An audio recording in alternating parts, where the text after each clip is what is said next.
This year is the Shemitah year, and that means it's the 7th year in an agricultural cycle in which we are intended to let go of the land so that it can rest, and also just let go of our own tightness, our own sense of possession, our own constriction in life, which might also be going on in our own minds.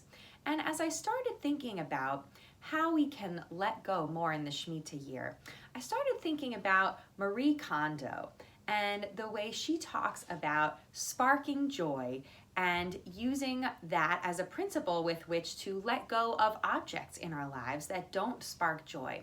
And I thought, what if we could Marie Kondo our minds? What if we could let go of those thoughts that don't spark joy and that don't serve us and just weigh us down and clutter up our days, all of those worries and background ideas that really don't serve us? What if we could get rid of those? And I thought, what if we try to apply the principles of Marie Kondo's organizing methods for things to our thoughts? So some of the things that Marie Kondo teaches are her basic rules. Number 1, imagine your ideal lifestyle.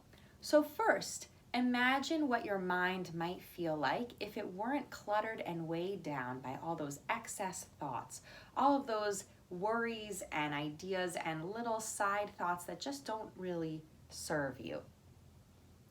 Second, commit to tidying up. Commit to doing some work, which I'll talk about a little bit today, that will help you to tidy up your mind, to cleanse those thoughts out that don't spark joy. Third, discard what is unwanted. So that's the process of getting rid of those thoughts that we decide are not sparking joy. So I'm sure there are many ways one could do this, and it's also super abstract.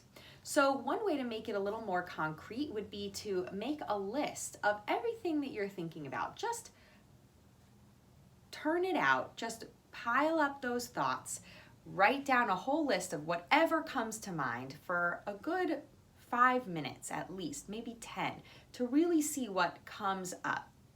Then another rule that Marie Kondo has is tidy by order, not location.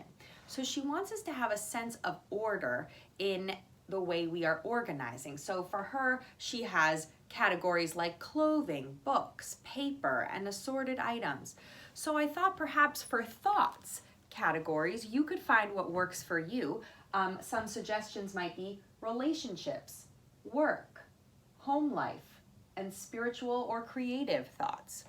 So categorizing our thoughts into those areas or whichever areas work for you, and then tidying up by the order. So not by location, which in mind speak might come to translate as, don't just think something and say, oh, that thought doesn't serve me, let me excise it. Really go through your list, put things in categories, and then within those categories, find what doesn't work. And every time you have a thought, you could label it, oh, as much as you can notice your thoughts, label it, oh, right now I'm thinking about my relationships. Right now I'm thinking about work. Right now I'm thinking about my spiritual life or things I'm doing for fun or creative. And within that category, think, is this a thought that's helping me get to my ideal lifestyle that I want to be having, or is it not?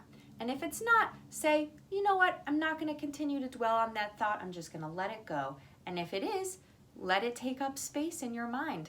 Let it inhabit that category.